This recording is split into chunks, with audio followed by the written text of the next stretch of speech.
Bienvenidos a Lo Simple No Vale. Hoy tengo el placer de volver a contar con la doctora Ana Belén Soaje, profesora en Relaciones Internacionales. ¿Qué tal estás? Muy bien, gracias por invitarme.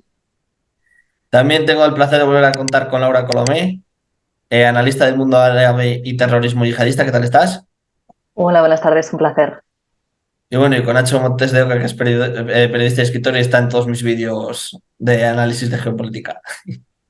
¿Qué tal? Buenas tardes, Lucas. Bueno, vamos a hablar sobre lo que está sucediendo en Gaza, todos los ataques que están teniendo estos días con misiles y ya ahora en estas últimas horas también con ataques terrestres por parte de Israel en respuesta del ataque terrorista de Hamas. Y quería empezar contigo, Ana. ¿Qué te está pareciendo esta respuesta de Israel sobre Gaza? Pues me está pareciendo, por supuesto, bueno, que era de esperar por los sucesos, por el terrorismo que sufrió Israel el 7 de octubre, pero esta reacción que está haciendo, está castigando a la población civil. O sea, me parece que, que posiblemente no está cumpliendo la legislación en cuanto a la legislación de cómo se debería conducir una guerra. Y, y bueno, me parece que esto también a largo plazo, una solución militar a este conflicto no es posible. O sea, algo que deberían haber aprendido ya es que lo que estás haciendo con este tipo de operaciones es crear más animosidad y más odio para el futuro. Entonces tú no puedes destruir jamás, puedes matar a los líderes de Hamas ahora, pero lo que estás haciendo es que los niños que están sufriendo estos bombardeos ahora, con qué ideología, con qué mentalidad van a crecer sufriendo lo que han sufrido? Laura. Sí, la verdad es que es sorprendente, concuerdo con lo que comentabas, Ana, que era de esperar esta respuesta brutal por parte de Israel. Yo creo que también es sorprendente con la impunidad que está actuando a nivel de la comunidad internacional, del mundo árabe, que realmente no se han posicionado, digamos, condenándolo tajantemente. Creo que esto, si luego ya lo podemos comentar porque da también para otro debate, era de esperar la respuesta, yo creo, brutal. Y bueno, habrá que ver también cómo evoluciona y cómo termina un poco, porque yo creo que esto solo ha hecho más que empezar. Netanyahu ya ha dicho que vamos para una guerra larga, duradera, y lo que quieren está claro que es terminar con Hamas y con toda la franja de Gaza. Y bueno, y habrá que ver si también con Cisjordania.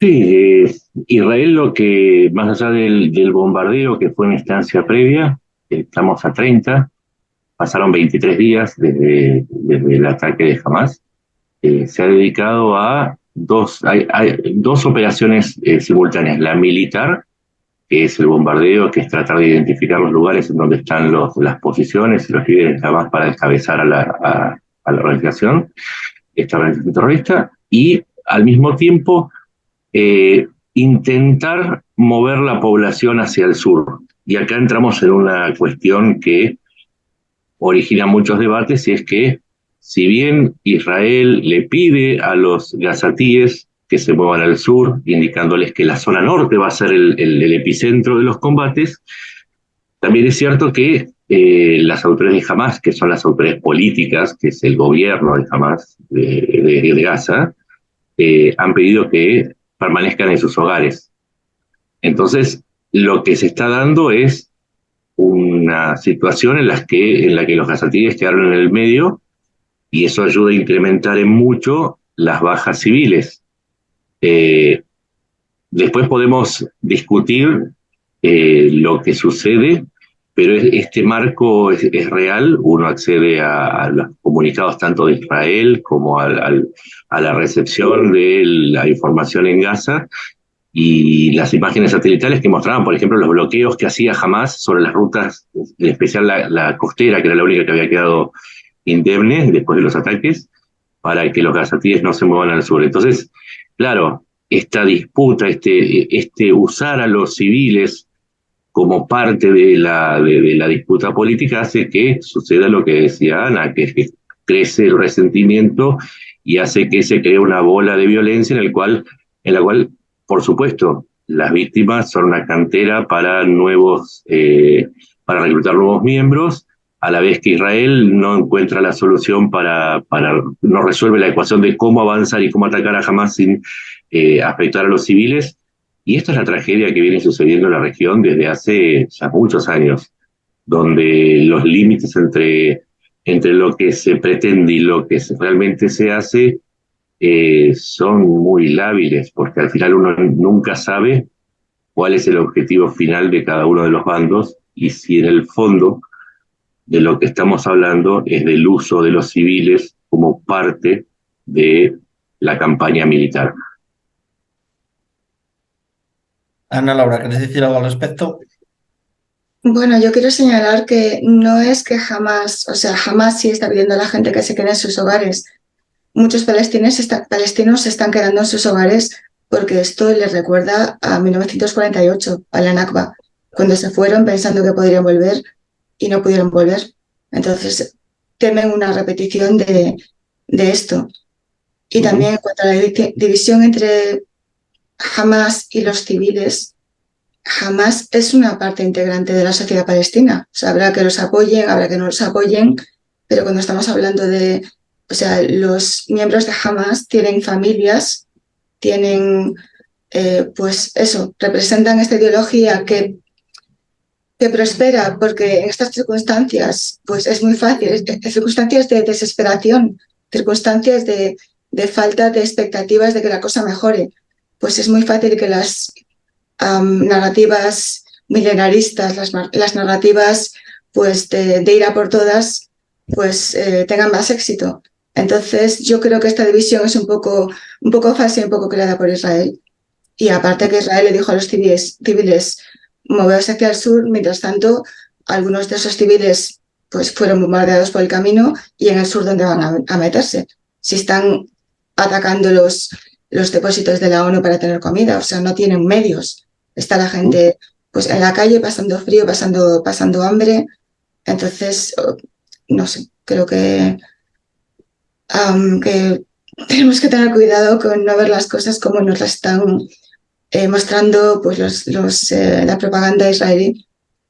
Y No, coincido en eso, pero también hay que entender que no hay dónde ir, porque si bien por dos lados hay un bloqueo israelí que es real, que nadie puede decir que es tal, se cerró el paso cotidiano de 160.000 palestinos que iban a trabajar a Israel, pero por el otro lado también está Egipto, que no quiere dejar que los gazatíes salgan, porque no quiere tampoco hacerse cargo de 1 millón de refugiados por la misma experiencia que sufrieron otros países árabes. Digo, la mudanza de los palestinos al sur de Siria y al sur del Líbano terminó conformando no solamente un polo de poder que cambió la ecuación política en esos países, sino que también se significó la creación de Hezbollah y otros grupos que hicieron que esos países sean parte del conflicto, ni hablar de Jordania, que desde el 48 empezó a recibir palestinos, recibió 600.000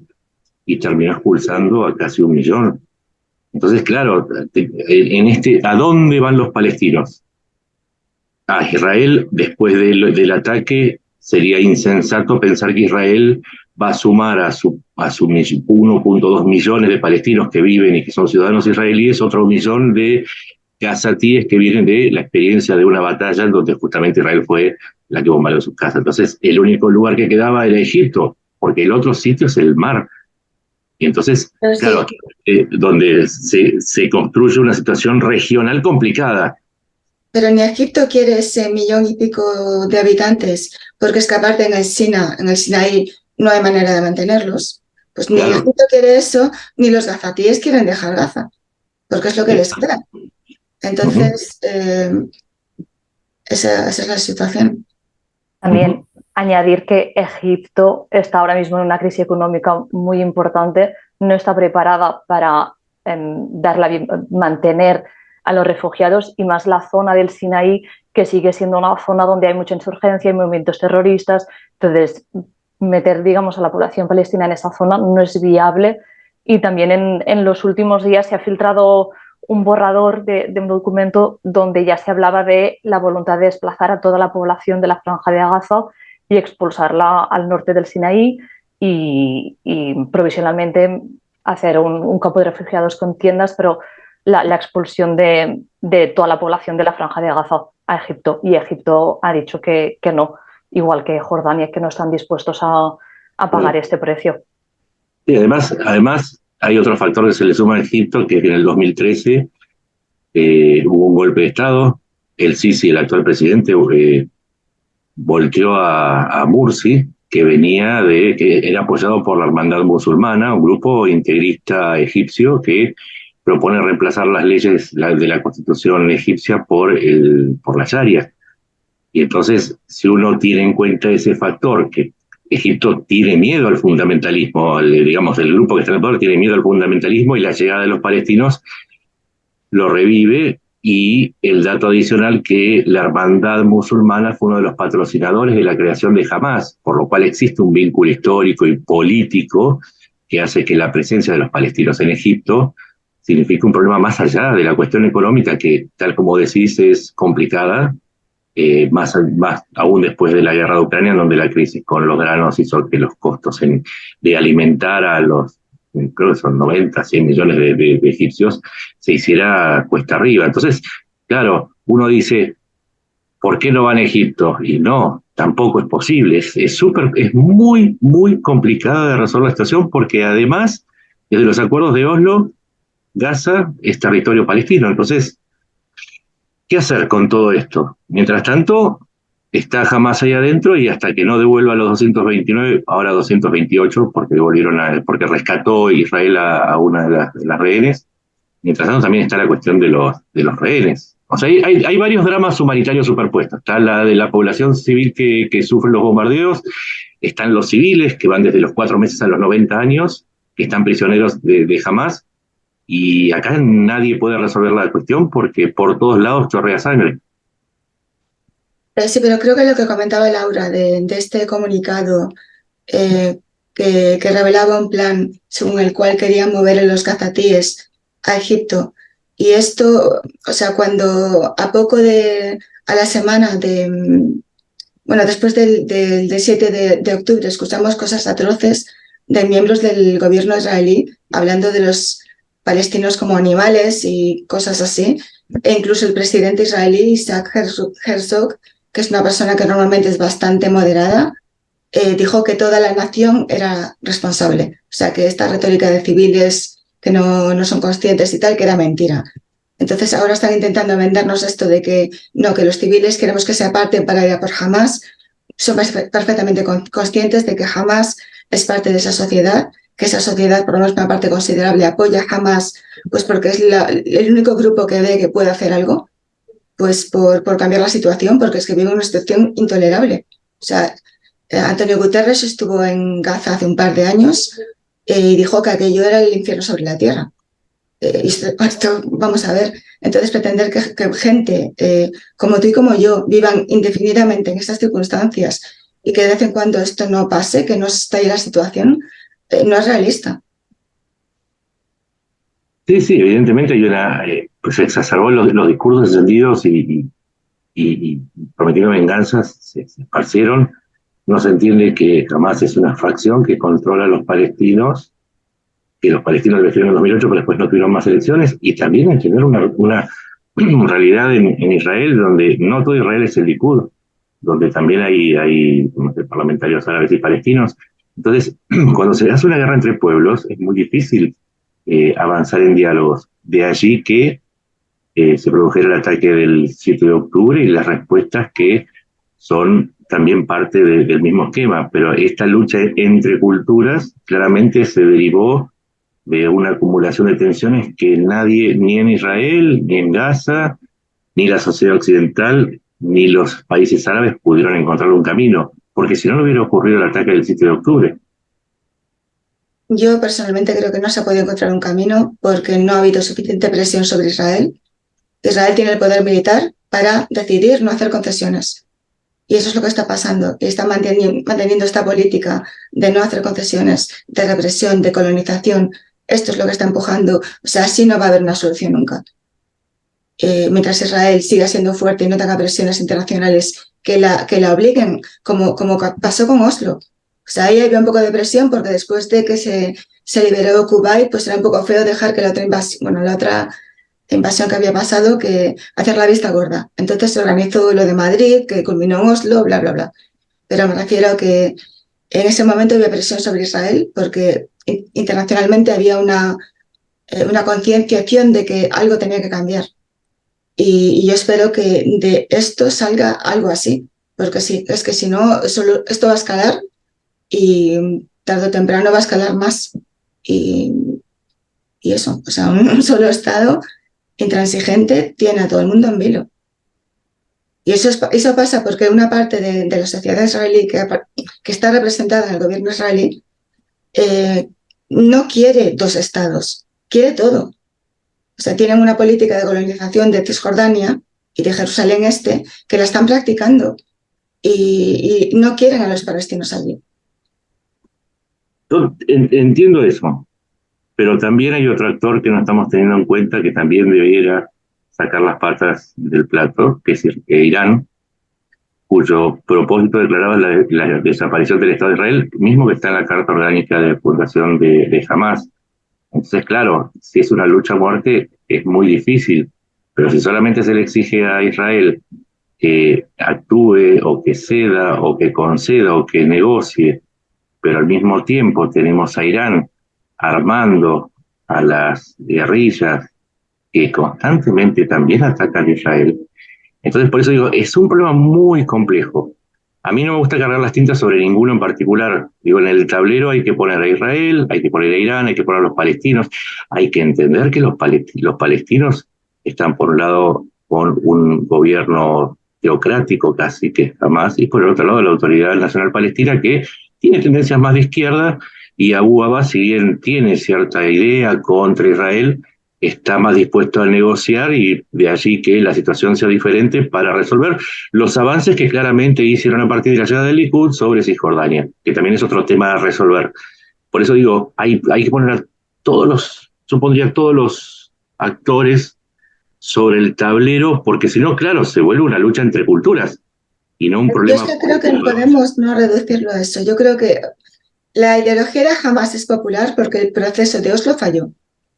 Y ahí fue cuando la gente dijo, pues la autoridad palestina lo que está haciendo es volverse cómplice de la ocupación, porque llamarlo de izquierdas, o sea, es un régimen de la autoridad palestina muy autoritario, es un régimen que colabora con las fuerzas de ocupación, pues lo ha hecho en el pasado, y es muy, muy corrupto, entonces no tiene legitimidad. En cuanto a Irán, yo Irán creo que es una relación más de simbiosis. O sea, a Irán le interesa tener a Hamas como aliado porque es que legitima su ideología.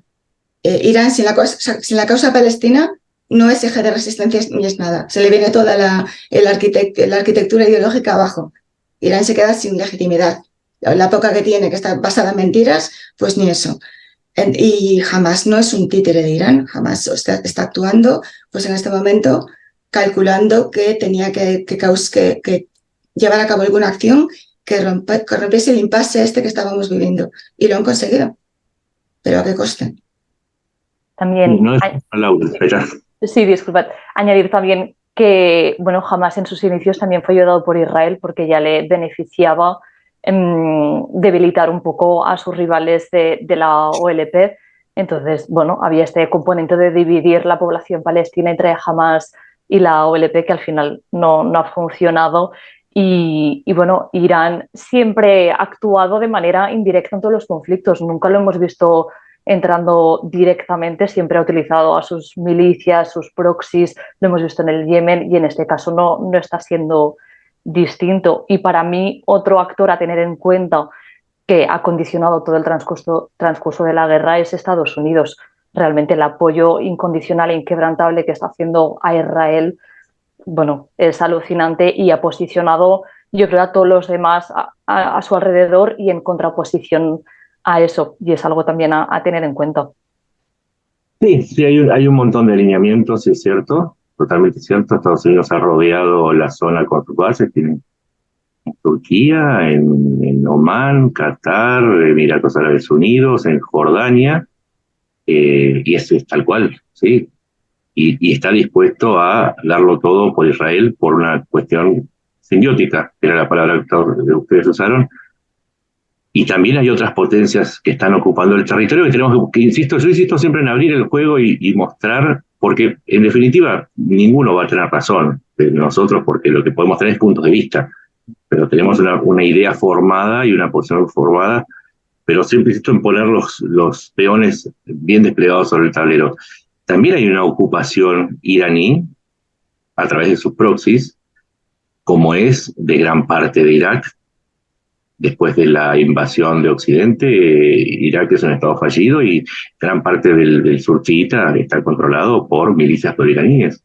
También es cierto que tiene una presencia enorme en Yemen, en donde apoya a las fuerzas hutíes contra Arabia Saudita y contra el gobierno yemenita, y contra Emiratos Árabes Unidos. También es cierto que está presente a través de la Guardia Revolucionaria Islámica en el territorio de Siria. Y también es cierto que en Siria está Estados Unidos como potencia ocupante desde que decidió combatir al ISIS. Entonces el tablero está tan cargado de componentes y de adversarios que están dispuestos a matarse con tal de prevalecer, que claro, insisto en lo que decía antes, reducir una cuestión entre Gaza e Israel es complicado, ampliarlo y reducirlo entre Gaza y entre palestinos e israelíes, siendo que los palestinos están divididos en dos facciones, una en cada territorio, también no alcanza, no es eficiente. Hay muchos actores, y el tema está en que mientras miramos Gaza, que es una tragedia, alrededor se está armando un incendio de enormes proporciones que todavía no llegamos a vislumbrar, porque si Hezbollah llega a atacar a Israel por el norte o recrudecer sus ataques, pues de hecho está atacando hace ya casi 20 días, y Hezbollah es 10 veces Hamás, es 10 veces el tamaño de Hamás, tiene 10 veces el poder de Hamás, implica introducir a Siria y el Líbano en conflicto, así que estamos en un escenario que es dantesco. A lo ya dantesco,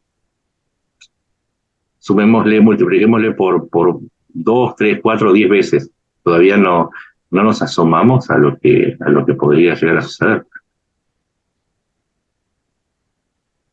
¿Quieres decir algo más al respecto? O que si queréis pasamos un poco a cómo está la actualidad de Israel, cómo está avanzando en las tropas, lo que está consiguiendo. Ahora, yo quería decir una cosa más. También Israel está atravesando un proceso de desunión muy fuerte. La reforma de Netanyahu, cuando empezó a modificar las leyes internas, hicieron que anteriormente al 7 de octubre Israel estuviera en las calles. El 10% de la población salió a repudiar a Netanyahu. Israel no llega en condiciones ideales. También ese es un factor que tenemos que tener en cuenta. Y Israel estaba atravesando una crisis muy, muy severa por culpa de Netanyahu, al que además ahora le facturan el no haber advertido del ataque de Hamás. Aquí hay una teoría que dice que, bueno, se rumorea que Egipto avisó a Netanyahu de que Hamás estaba preparando un ataque de grandes dimensiones y que Netanyahu o bien lo omitió y no le dio relevancia, o realmente se lo creyó, pero ya pensó que le iba a beneficiar el entrar en una guerra con los palestinos, que iba a reforzar su figura política y a ganar más capital en un momento de totalmente debilidad, como comentas, tanto por la reforma judicial como por todos los casos de corrupción. Entonces, Nos que llama mucho la atención hasta qué punto Israel se ha movido hacia la derecha en las últimas décadas. Y esto es una sociedad que está muy polarizada y esto va a continuar a ser así, porque los judíos ultraortodoxos, los Haredim, van a ser minoría en las próximas décadas, porque tienen una media de 6, 7 hijos. Y son pues de los que creen que toda la tierra es suya, son los que están representados en el gobierno con Netanyahu. Entonces con esa gente sí que es imposible llegar a ningún tipo de negociación. Claro, sí, Pero sí, sí. totalmente. Bueno, de hecho, le dieron el Ministerio de Defensa y el Ministerio del Interior, con lo cual queda claro el peso que tienen dentro del gobierno de Netanyahu. Sí, claro, por eso los pensamientos extremos están dominando la escena y eso es lo que le quita posibilidades de negociación, porque claro, tenés de un lado la extrema derecha y del otro lado un grupo que dice que hay que exterminar a Israel, ¿y qué haces?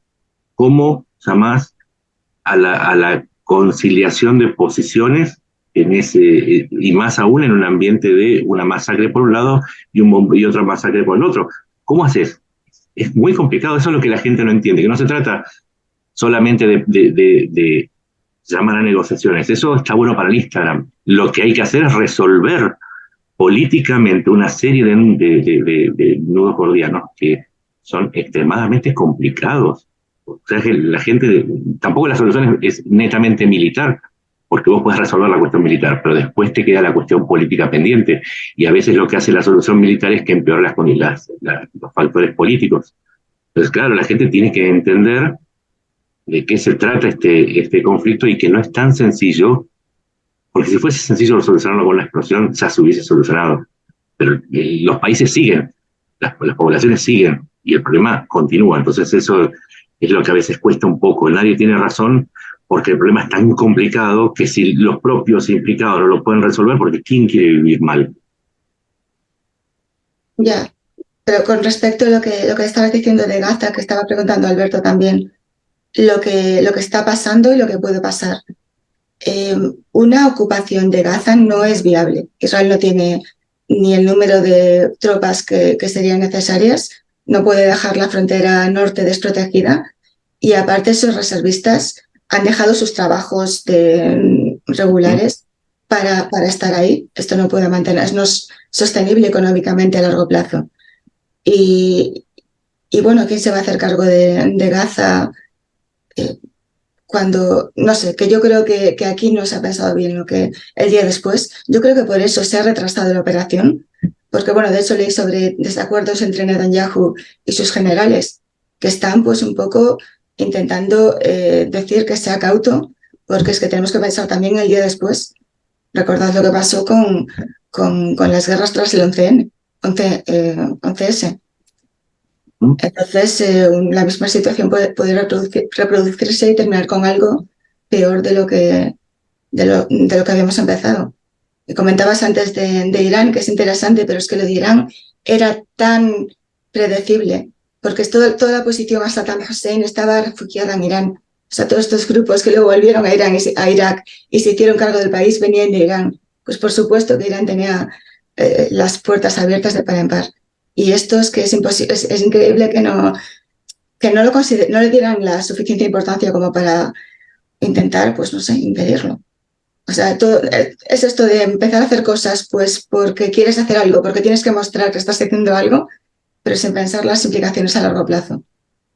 Exactamente. Sí, sí, la política de Trump de hablemos de comercio y dejemos los problemas de lado. Cuando los problemas, si vos los dejas de lado, te van a alcanzar igual. En realidad lo que están haciendo es tirarlos abajo de la alfombra. Y hablamos también de hacia el futuro. Y ya te dejo, Laura, perdón si hablo mucho, pero también hay que tener en cuenta que Abbas tiene la idea de retomar el control de Gaza a través de Fatah. Recordemos que en el 2008 lo sacaron a tiros, literalmente, a Fatah de Gaza, jamás lo sacaron a tiros.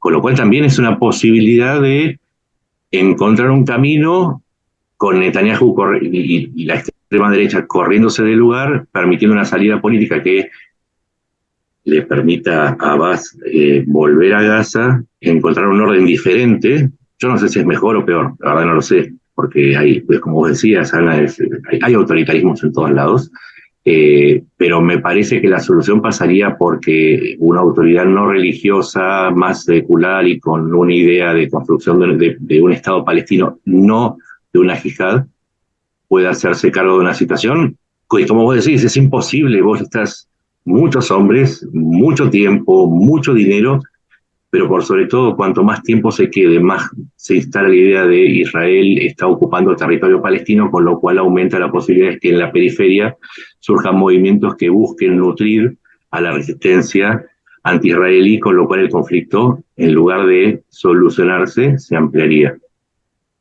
Sí, pero para Mahmoud Abbas es muy complicado volver a entrar en Gaza pues de la mano de Israel. O sea, después de que Israel haya estado bombardeando, que él pueda volver, o sea, ¿cómo queda eso ante la población palestina? Para mí es inviable también. Más que nada hemos visto estos últimos días en las protestas en Cisjordania cómo iban en contra de Mahmoud Abbas y la gestión que estaba haciendo. Entonces hay una parte muy importante de los palestinos que está en contra de Fatah, de Mahmoud Abbas y de cómo lo ha gestionado.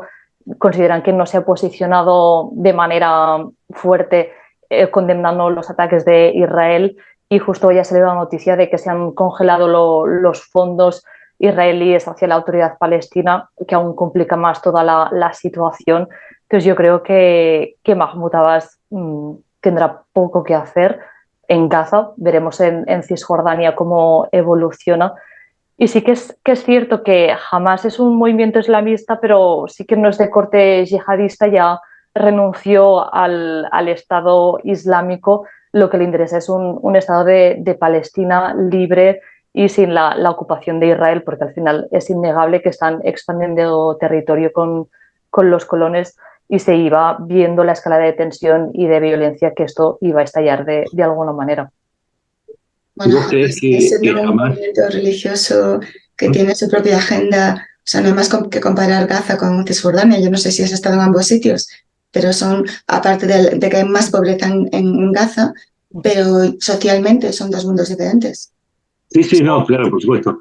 Entonces, es posible que jamás se abandonara. Bueno, yo no creo que Israel le perdone la afrenta, pero es posible entonces que jamás, convertido en un movimiento más nacionalista palestino, pueda reconvertirse y hacerse cargo desplazando a Abbas. ¿Es una posibilidad esa? Perdería su motivo de ser, ¿no? O Claro, sea, me refiero jamás a en su agenda religiosa perder su motivo de ser. entonces, si Fatah no puede, jamás no puede, ¿qué Tenemos es el una sociedad extremo? palestina, una sociedad civil muy potente de la que no hablamos, gente joven que no se identifica ni con unos ni con otros, que considera que unos y otros pues son pues o fanáticos o radicales o corruptos o cómplices digamos que hay este movimiento. Lo que pasa es que no tiene sitio para crecer y para prosperar, porque están en circunstancias pues de olla a presión, y luego pasan cosas como esta y la gente se enfada otra vez, pero que, bueno, el Ayal el Jedid o grupos así, grupos de palestinos jóvenes que se organizan y que lo que quieren es una democracia viable, y que se vayan estos viejos ya porque llevan ahí, o sea, Paz tiene 80 años, ¿no? Sí, recordemos que el 30 de julio hubo una manifestación en Gaza pidiendo la democratización. Sí, sí, sí, sí, sí, y condenando a Hamas y diciéndole a Hamas, denunciando a Hamas por quedarse parte del dinero que manda Qatar, que también no hemos hablado de Qatar, pero Qatar tiene un papel bastante destacado en lo que está pasando, y el Jazeera, el canal, tiene un papel bastante destacado fomentando propaganda en un cierto sentido, fomentando propaganda y prendiendo fuegos, porque Sí, es que la cobertura en árabe del Jazeera es pura incitación. sí, recordemos que Qatar además es adversario de los árabes, de Arabia Saudita y de los Emiratos Árabes Unidos, que a su vez querían firmar un pacto con Israel, con lo cual, claro, no es cierto, nos hemos olvidado del actor árabe, que a su vez está dividido. Y siempre estamos hablando de divisiones. Fíjense que todo el tiempo estamos hablando, tenemos que aclarar las divisiones internas que existen en cada uno de los actores, con lo cual duplicamos siempre la cantidad de factores de influencia en el conflicto. Es que no hay ninguna solución posible, es muy complicado. Vosotros sois analistas, yo que soy, digo yo, jugar todas las vertientes que tiene este conflicto, que no se saben cómo solucionarlo. Bueno, está la solución de los dos estados si se pudiera crear un estado viable palestino. No lo que tienen ahora, que es un montón de territorios desconexos, divididos por colonias, y las carreteras que unen las colonias, o sea, que no hay estado continuo en estos momentos, contiguo. O sea que esa sería una solución, pero en estos momentos lo han hecho inviable. Tendrían que sacar todos los asentamientos, y, bueno, aceptar que tiene que haber ese Estado. Y una alternativa que, bueno, lo que pasa es que es un poco utópica, pero es el posionismo, que empezó a florecer a finales del siglo XX y que cree que Israel pues, debería abandonar la pretensión de ser un Estado judío y ser un Estado democrático para todos los que viven allí. Bueno, una especie de cantones suizos. Sí, sí, simplemente, y es que aparte, la idea de un Estado judío en los que unos sean de primera clase y los otros pues sean como mucho aceptados o admitidos, pero con muchas reservas, en un Estado que se llama democrático, pues sinceramente chirría. Yo no sé a vosotros, pero a mí me chirría. Laura, ¿querías decir algo? No, totalmente, que chirría mucho, pero también totalmente de acuerdo que yo creo que es utópico en el punto que estamos. Yo creo que ahora mismo estamos en un punto sin retorno y que habrá que ver cómo evoluciona todo para ver si hay algún tipo de solución. Ahora mismo yo creo que es tan difícil ver o poder predecir qué puede pasar porque ya bueno, estamos viendo que está cambiando todo tanto. Ahora estamos en una nueva fase de la guerra. Habrá que ver si Hezbollah entra, si Irán hace algún movimiento, en la región también, cómo cambian las dinámicas Estados Unidos. Entonces, bueno, es muy complicado todo. Sí, hay que ver la reacción de Turquía, que ahora salió contra Israel en apoyo a los palestinos. Hay que ver la reacción de Rusia, porque Rusia tiene una presencia en Siria pero también sus militantes están saliendo a respaldar un poco a los palestinos y un poco también la acción de Hamas y China. China movilizó 6 buques y evidentemente le afecta porque el 70% de su petróleo es importado y la gran mayoría viene del Golfo Pérsico. Entonces, estamos en los primeros 10 minutos del primer tiempo recién. No sé después qué va a pasar en el vestuario, pero que seguramente tenemos que atemperar los ánimos y en lo personal yo prefiero esperar antes de sacar conclusiones finales. Todavía no sé muy bien qué pensar sobre el futuro de la región. Por ahora solamente veo que hay humo y se siente una pólvora. Más allá de eso no puedo ver porque es el humo demasiado denso. Es interesante lo que has dicho de Rusia, porque es que Rusia está utilizando esto contra Occidente y para denunciar los dobles estándares de Occidente y la hipocresía de Occidente. Y se está presentando como el representante del sur global, digamos, con todas estas resoluciones que ha presentado y que esto tiene una resonancia, porque es que desde otros países que no hay tanta simpatía hacia Israel, pues se ve un poco lo que está pasando y bueno, cuando pasaba en Ucrania era muy feo, pero esto pues le decimos bueno, que no se pase mucho, pero por lo demás no mucho más. Entonces yo creo que Rusia está aprovechando eso de una manera bastante inteligente. Tampoco tiene mucho más que hacer Rusia en Oriente Medio a estas alturas, porque está demasiado ocupada con Ucrania, pero a Sí, nivel propaganda le está sirviendo. sí, Para igual Rusia después de lo de Melitopol y hace 2 días acaba de bombardear Idlib con las fuerzas de Siria. Hizo un desastre, hizo un desastre. 150 muertos, bombardeó un hospital, bombardeó las calles de Idlib, y ese doble estándar es tal cual, tal cual. Es permanente en estos conflictos, porque claro, es un señor parado arriba del chancho quejándose por la mugre en el chiquero. Entonces, por eso digo, mejor atemperar los ánimos porque la situación es súper confusa, las varas son muy diferentes para cada bando y en el fondo de lo que se trata es de un conflicto que recién empieza y que puede arrastrar al mundo a una. Si nos parece ahora tremenda la cantidad de muertes, lo que se viene, si no se frena a tiempo, puede ser mucho más espantoso. Y sobre lo que está sucediendo ya en el terreno con Israel, ¿qué te parecen los movimientos, Nacho, que está llevando en estos últimos días, como he dicho ya, ya avanzando a nivel terrestre, que todavía no se vea posicionado en ese terreno? Yo creo que la operación terrestre esta de avanzar desde el medio o sea, cortar al medio Gaza, avanzar con columnas blindadas, es un es un intento que no tiene mucho sentido si no avanza sobre el sistema de túneles de Gaza, el sistema de túneles Hamas debajo de Gaza, que es donde está la potencia, es donde está la trampa. Hay que decirlo, Hamas no es un grupo de beduinos improvisados como se los vendió hasta hoy. Es un grupo muy sofisticado que le planteó una trampa tremenda a Israel, estableciendo puntos fuertes debajo de todo Gaza.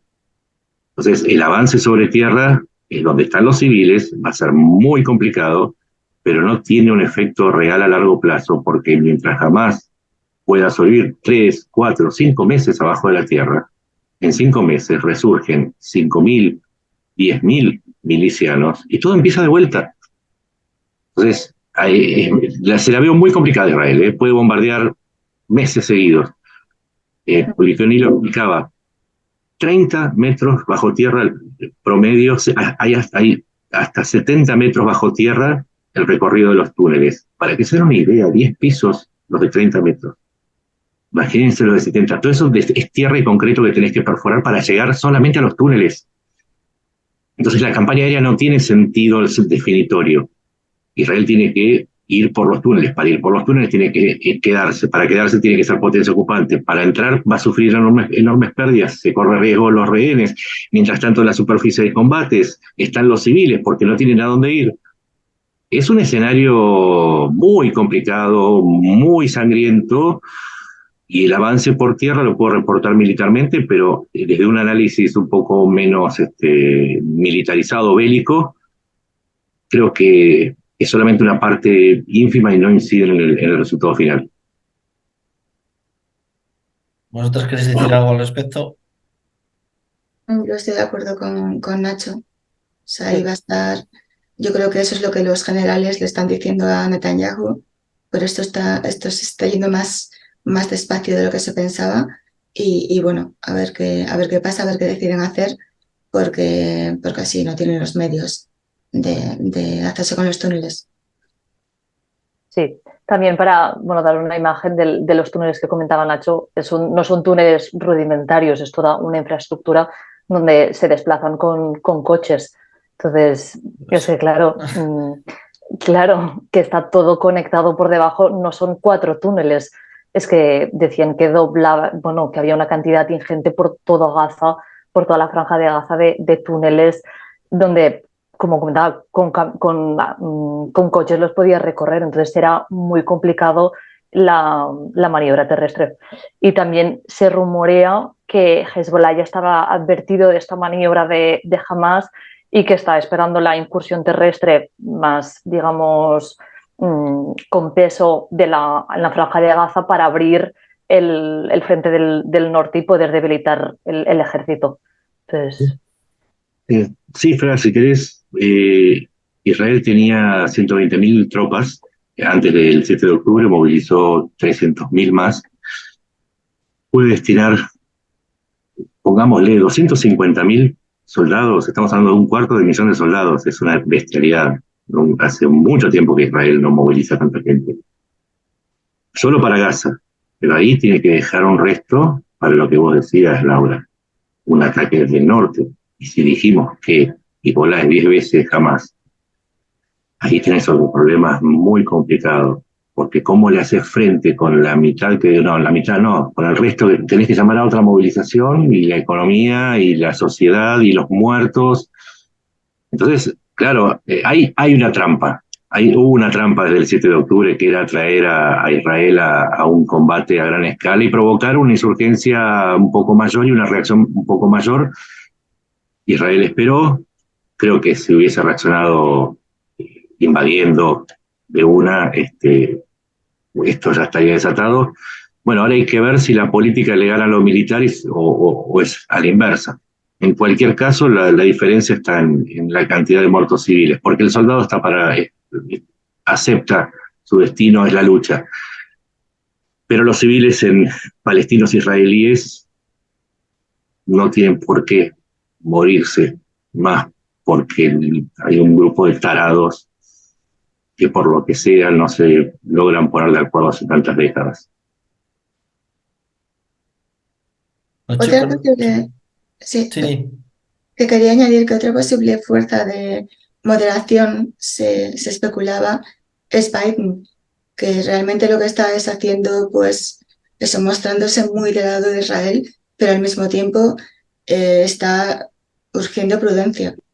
Y quizás es también otro de los factores que están haciendo que esto se plantee de otra manera, o sea, avisando de que no fue Biden concretamente, pero creo que fue el general Petraeus que dijo que aprendan de lo que pasó tras el 11S. O sea, que no se apresuren a hacer algo que luego a la larga puedan eh, arrepentirse.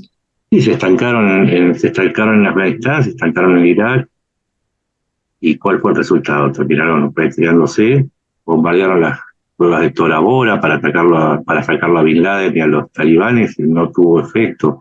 Por Y, eso a veces, y la sí, radicalización de generaciones, porque los niños exacto. que vivieron eso, o sea, tú lo que estás haciendo es fomentando esta ideología de rechazo porque esos niños, esos jóvenes, solo han visto esto, esta parte de Estados Unidos que asocian con la civilización occidental. Esto crea una reacción que no puedes borrar tan fácilmente. Ujú. Entonces, eso habría que pensarlo muy seriamente. Sí, coincido 100%. Sí, sí. A veces es como decía Napoleón, bueno, se lo atribuyen a Napoleón antes de ir a Waterloo, pero decía, vístame despacio que estoy apurado. A veces hay que ser más cauto cuanto más urgencia hay. Sí, absolutamente, coincido. No sé si queréis sacar algún punto más, si no, ya haremos otro vídeo analizando lo que está sucediendo. ¿De acuerdo? Sí. Pues No, por muchas gracias, pues muchas gracias a los tres y un fuerte abrazo. Muchas gracias, Alberto, y hasta pronto.